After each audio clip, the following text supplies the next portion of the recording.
Mon gars, si tu veux que les autres aient peur de toi, ne joue jamais avec eux. Parce que quand toi tu as l'habitude de jouer avec les enfants, ils vont te manquer du respect. Ne joue pas avec les autres, ne blague pas avec les autres. Si toi tu ne veux pas que plus tard ils te manquent du respect. Quand tu joues aujourd'hui avec des enfants, demain tu rejoues encore avec eux. Après-demain tu rejoues encore avec eux. Vous allez essayer de communiquer. Et quand ils vont voir que tu vas faire quelque chose un peu à la con comme ça, ils vont se moquer de toi. Et quand ils commencent à se moquer de toi, premièrement, tu ne gères pas. Deuxièmement, tu ne gères pas. Troisièmement, encore, tu ne gères pas.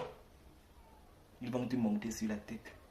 Ils vont te manquer du respect encore et encore. Ils vont te prendre comme leur égal. Alors, si toi, tu ne veux pas que les enfants te manquent du respect, ne joue pas avec les enfants. Quand il fait quelque chose qui ne t'a pas plu, fouette-le. Quand tu te rends compte que non, une personne est en train de parler derrière ton dos, ne cherche pas à savoir ce qu'il parle derrière ton dos là. Laisse-le parler ce qu'il veut derrière ton dos. Dis-toi seulement que non, tout le monde qui parle derrière toi, ils resteront toujours derrière toi. Dieu va faire tout à son possible pour mettre ces gens-là toujours derrière toi. Ils ne vont jamais te devancer. Une personne parle derrière toi. Il parle des choses sur toi, derrière toi. Il fait tout à son possible pour que toi tu ne saches pas cela. Cette personne restera toujours derrière toi. Toi ne cherches même pas d'abord à savoir ce qu'il parle. Regarde-le juste derrière toi. Si tu veux dépasser ton père, tu dois écouter ses conseils. Tu ne dois pas en fait ignorer ce qu'il est en train de dire. Parce que ton père, il ne peut pas te vouloir du mal. Tout ce qu'il essayera de faire, c'est pour ton bien. S'il ne voulait pas ton bien, il t'avait chassé de la maison depuis.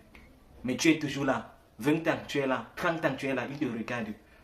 Il se bat chaque jour pour savoir ce que toi tu fais de ta journée. Est-ce que tu fais des choses qui vont t'aider plus tard dans ta vie? Ou bien, est-ce que tu fais du n'importe quoi?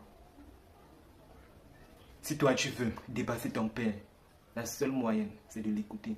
Être compréhensible avec lui. Essayer de l'expliquer ce que toi tu veux dans ta vie. S'il ne comprend pas, que tu vas essayer de faire le contraire. Mais si toi tu vois que ça peut donner, mais lui te dit de ne pas partir là-bas. Cherche les moyens. Cherche comment le convaincre pour lui montrer que c'est toi qui as raison. Mais ton père, sache que non, il te veut toujours du bien. Peu importe ce qu'il te fera, c'est pour ton bien.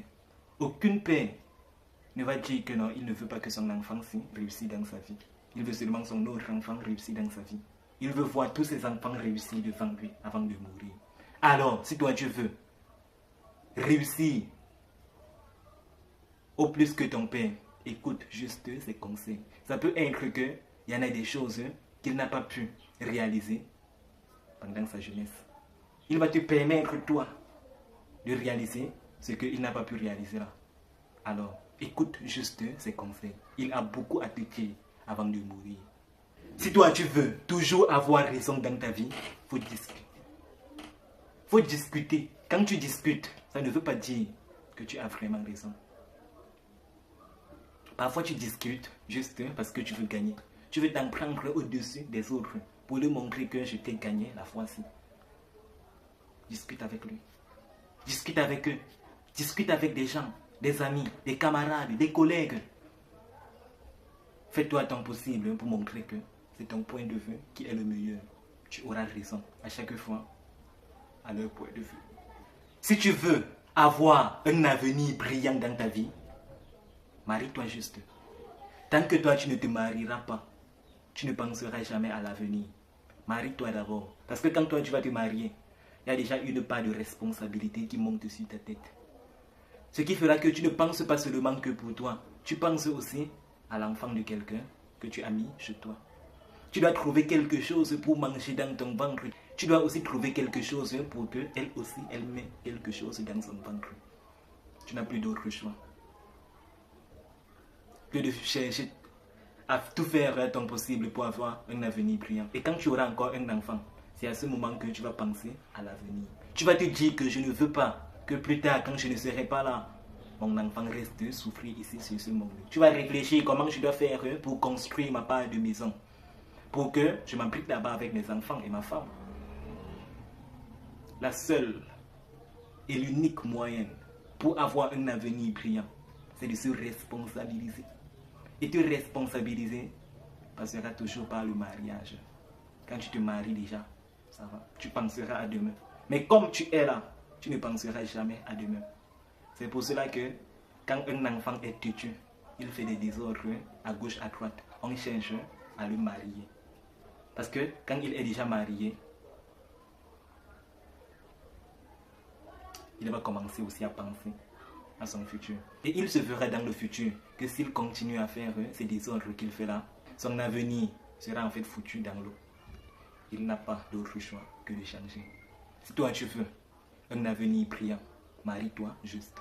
Ton avenir sera vraiment merveilleux. Plus que pour personne. Si toi tu veux avoir une vie vraiment heureuse dans ta vieillesse, la seule chose que toi tu dois faire, c'est de travailler Dieu au moment que tu es encore jeune. Quand tu ne travailles pas Dieu maintenant, quand tu es encore jeune, quand tu vas vieillir, tu vas beaucoup souffrir. Mais si toi tu veux avoir une vie vraiment heureuse, quand tu seras vieux, travaille Dieu maintenant. C'est la seule et l'unique moyen. Il n'y a pas encore d'autre chose à faire si toi tu veux vivre très bien demain. Tu dois travailler Dieu maintenant. De même, si toi tu veux manger en soirée, tu dois travailler bien. Et Dieu en journée pour avoir un peu d'argent et te mettre à l'aise. Travaille Dieu dans ta jeunesse pour avoir une vieillesse vraiment merveilleuse et heureuse.